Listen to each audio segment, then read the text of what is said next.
അക്കാമ ചെറിയാൻ തിരുവിതാംകൂറിലെ ഝാൻസി റാണി എന്ന് വിശേഷിപ്പിക്കപ്പെട്ട ധീരവനിത. 1909 കോട്ടയം കാഞ്ഞിരപ്പള്ളിയിൽ ജനിച്ചു.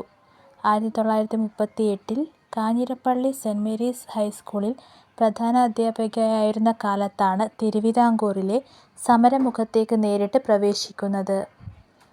1938 കോൺഗ്രസ് വനിതാ വിഭാഗമായ ദേശസേവികാ സംഘത്തിൻ്റെ കമാൻഡറായി തിരഞ്ഞെടുക്കപ്പെട്ടു. തിരുവിതാംകൂറിൽ ഉത്തരവാദ ഭരണത്തിനു വേണ്ടിയുള്ള ജനാധിപത്യ പ്രക്ഷോഭത്തിൻ്റെ ഭാഗമായി 1938 രാജസന്നിധിയിലേക്ക് ചരിത്രപ്രസിദ്ധമായ ജാഥ നയിച്ചു. ജാഥയ്ക്ക് നേരെ വെടിയുതിർക്കാൻ ഒരുങ്ങിയ പട്ടാള മേധാവി വാക്സിനെ വെല്ലുവിളിച്ചുകൊണ്ട് "ഞാനാണ് നേതാവ്, എൻ്റെ നെഞ്ചിൽ തന്നെ ആദ്യത്തെ നിറയൊഴിക്കുക" എന്ന് വിളിച്ചു പറഞ്ഞു ഞെട്ടിച്ചു. 1942 ക്വിറ്റ് ഇന്ത്യാ സമരത്തിൽ പങ്കെടുക്കുകയും ജയിൽവാസം അനുഭവിക്കുകയും ചെയ്തു. കേരളത്തിലെ ആദ്യകാല സ്ത്രീവിമോചന പ്രവർത്തകരിൽ ഒരാളായിരുന്നു ആര്യ പള്ളം. 1908 ജനിച്ചു. പ്രാദേശിക ഹരിജനോദ്ധാരണ പ്രവർത്തനങ്ങളിലൂടെയാണ് പൊതുരംഗത്തേക്ക് കടന്നുവന്നത്. യോഗക്ഷേമ സഭയുടെ പ്രവർത്തകയായിരുന്ന ഇവർ വിധവാ വിവാഹം, മിശ്രവിവാഹം, പന്തിഭോജനം എന്നിവയുടെ നേതൃനിരയിൽ പ്രവർത്തിച്ചു. വി. ടി. ഭട്ടതിരിപ്പാടിൻ്റെ ആഹ്വാനത്തെ തുടർന്ന് നമ്പൂതിരി സ്ത്രീകളുടെ മറക്കുട ബഹിഷ്കരണ യാത്രയ്ക്ക് പാർവതി നെന്മേനിമംഗലത്തോടൊപ്പം നേതൃത്വം നൽകി. സ്ത്രീ സ്വാതന്ത്ര്യത്തിനായി അന്തഃപുരമർദ്ദനേഷണം എന്ന പ്രമേയം അവതരിപ്പിക്കുകയും കാതുമുറി പ്രസ്ഥാനത്തിന് നേതൃത്വം നൽകുകയും ചെയ്തു. 1947-48 പാലിയം സത്യാഗ്രഹത്തിൽ ബ്രാഹ്മണ യുവതികളെ നയിച്ചത് ആര്യ പള്ളമായിരുന്നു. വള്ളുവനാടിൻ്റെ അമ്മ എന്നും ആര്യ പള്ളത്തെ വിശേഷിപ്പിക്കുന്നു.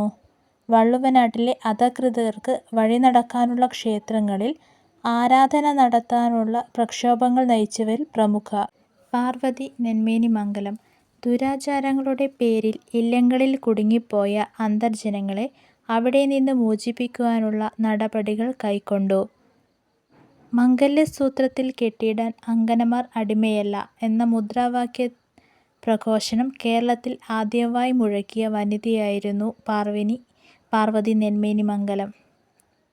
അസ്വതന്ത്രവും അപരിഷ്കൃതവുമായ അന്തഃപുര ജീവിതങ്ങളിൽ നിന്ന് വിട്ടൊഴിഞ്ഞുവരുന്ന നമ്പൂതിരി സ്ത്രീകൾക്ക് സുരക്ഷിതമായി പാർക്കുന്നതിന് യോഗക്ഷേമ സഭയുടെ താൽപര്യപ്രകാരം അന്തർജന സമാജം സ്ഥാപിച്ചു.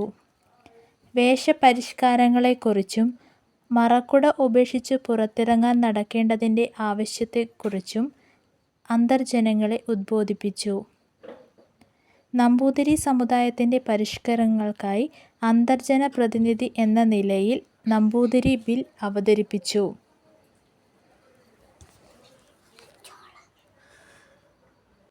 അന്ന ചാണ്ടി ഇന്ത്യയിലെ ആദ്യ വനിതാ മുൻസിഫും ആദ്യ വനിതാ ഹൈക്കോടതി ജഡ്ജിയുമായിരുന്നു. കേരളത്തിലെ ആദ്യത്തെ വനിതാ നിയമ ബിരുദധാരി. 1905 തിരുവിതാംകൂറിൽ ജനിച്ചു. കേരളത്തിലെ സ്ത്രീവിമോചന പ്രസ്ഥാനത്തിൻ്റെ ആദ്യകാല പ്രവർത്തകരിൽ ഒരാളായിരുന്നു. വനിതാ മുന്നേറ്റം ലക്ഷ്യമാക്കിക്കൊണ്ട് ശ്രീമതി എന്ന പ്രസിദ്ധീകരണം ആരംഭിച്ചു. 1932 മുതൽ 1934 വരെ ശ്രീമൂലം പ്രജാസഭയിലെ അംഗമായിരുന്നു. റിട്ടയർമെൻറ്റിന് ശേഷം ലോ കമ്മീഷൻ ഓഫ് ഇന്ത്യയുടെ അംഗമായി സേവനമനുഷ്ഠിക്കുകയും ആത്മകഥ എന്ന പേരിലൊരു ആത്മകഥ എഴുതുകയും ചെയ്തു. കോമൺവെൽത്ത് രാജ്യങ്ങളിൽ ഹൈക്കോടതി ജഡ്ജിയാകുന്ന ആദ്യ വനിത കൂടിയാണ് അന്ന ചാണ്ടി. വനിതാ സംവരണത്തിനു വേണ്ടിയും സ്ത്രീകളുടെ അവകാശങ്ങൾക്കുമായി നിരന്തരം പ്രവർത്തിച്ചിരുന്ന ഇവരെ ഒന്നാം തലമുറ ഫെമിനിസ്റ്റ് എന്ന് വിശേഷിപ്പിക്കുന്നു. ഇന്ത്യയിലെ ആദ്യ വനിതാ മുൻസിഫും ആദ്യ വനിതാ ഹൈക്കോടതി ജഡ്ജിയുമായിരുന്നു അന്ന ചാണ്ടി. അമ്മു സ്വാമിനാഥൻ. 1894 പാലക്കാട് ആനക്കര വടക്കത്ത് കുടുംബത്തിൽ ജനനം. മദ്രാസ് വിമൻസ് അസോസിയേഷൻ്റെ വൈസ് പ്രസിഡന്റായി സേവനമനുഷ്ഠിച്ചു. സ്ത്രീ തൊഴിലാളികളുടെ സാമൂഹികവും സാമ്പത്തികവുമായ പ്രശ്നങ്ങൾ പരിഹരിക്കാൻ അവർ ശ്രമിച്ചു. 1934 ഇന്ത്യൻ നാഷണൽ കോൺഗ്രസ്സിൽ ചേർന്നു. ഇന്ത്യൻ ഭരണഘടനാ അസംബ്ലിയിലെ അംഗമായിരുന്നു. 1975 അന്താരാഷ്ട്ര വനിതാ വർഷത്തിൻ്റെ ഉദ്ഘാടന വേളയിൽ മദർ ഓഫ് ദി ഇയറായി തിരഞ്ഞെടുക്കപ്പെട്ടു. അഭിഭാഷകനായിരുന്ന സ്വാമിനാഥനെ വിവാഹം കഴിച്ച് മദ്രാസിലേക്ക് താമസം മാറിയതോടെ അവിടുത്തെ രാഷ്ട്രീയ സാമൂഹിക രംഗത്ത് സജീവമായി. നർത്തകിമാരായ മൃണാളിനി സാരാഭായ്, ക്യാപ്റ്റൻ ലക്ഷ്മി എന്നിവർ മക്കളാണ്.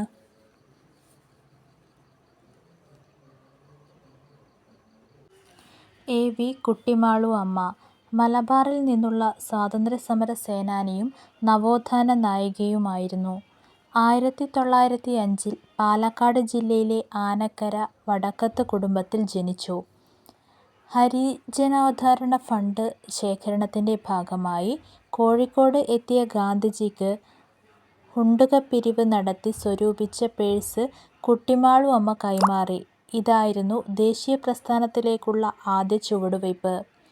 സിവിൽ നിയമലംഘന സമരങ്ങളുടെ ഭാഗമായി 2 മാസം പ്രായമുള്ള കുഞ്ഞിനൊപ്പം അറസ്റ്റ് ചെയ്യപ്പെട്ട് കഠിന തടവ് അനുഭവിച്ചു. മലബാർ മഹിളാ സംഘത്തിലെ സജീവ പ്രവർത്തകയും സ്വദേശി പ്രസ്ഥാനത്തിൻ്റെ പ്രചാരകയുമായിരുന്നു. സ്വാതന്ത്ര്യസമരകാലത്ത് മലബാറിൽ നിന്നുള്ള വനിതകൾ ആദ്യമായി നേരിട്ട് പങ്കെടുത്ത സഹനസമര പ്രക്ഷോഭത്തിന് നേതൃത്വം നൽകി. കുട്ടിമാളു അമ്മയുടെ പരിശ്രമഫലമായി നിരാലംബരായ കുഷ്ഠരോഗികൾക്കു വേണ്ടി 1946 ചേവായൂരിൽ ഒരു കുഷ്ഠരോഗ ആശുപത്രി സ്ഥാപിച്ചു. കുറ്റക്കാരായി ശിക്ഷിക്കപ്പെടുന്ന കുട്ടികൾക്കു വേണ്ടി 1949 വെള്ളിമാട് കുന്നിൽ ജുവനൈൽ ഹോം സ്ഥാപിക്കപ്പെട്ടത് കുട്ടിമാളു അമ്മയുടെ സാമൂഹിക പ്രവർത്തനങ്ങളിൽ ശ്രദ്ധേയമായ ഒന്നാണ്. ഗാന്ധിജി ആഹ്വാനം ചെയ്ത വ്യക്തിഗത സത്യാഗ്രഹത്തിനായി ജനങ്ങളെ അണിനിരത്തുന്നതിൽ നേതൃസ്ഥാനം വഹിച്ചു. ഓൾ ഇന്ത്യ വിമൻസ് കോൺഫറൻസിൻ്റെ പ്രവർത്തകയും all Kerala women's league, Indian national Congress എന്നിവയിലെ അംഗമാവുകയും ചെയ്തു. മലബാറിൽ നിന്നുള്ള സ്വാതന്ത്ര്യസമര സേനാനിയാണ് എ.വി. കുട്ടിമാളു അമ്മ.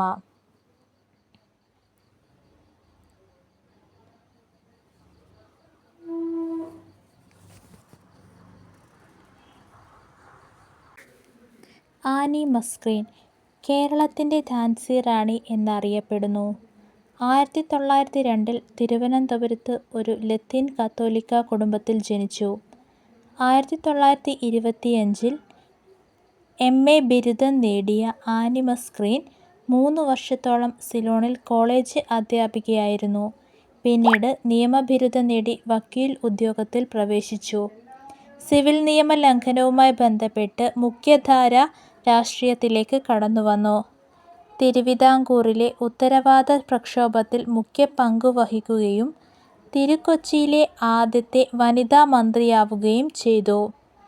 1949 തിരുക്കൊച്ചി മന്ത്രിസഭയിൽ ആരോഗ്യവകുപ്പാണ് ആനി മസ്ക്രീൻ കൈകാര്യം ചെയ്തത്.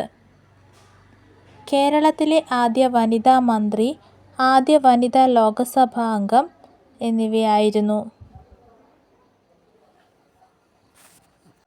ദാക്ഷായണി വേലായുധൻ കേരളത്തിൽ ആദ്യമായി സ്കൂൾ ഫൈനൽ പാസ്സായ പട്ടികജാതി വനിത. കേരളത്തിൽ ആദ്യമായി മാറുമറച്ച പുലയ സ്ത്രീ.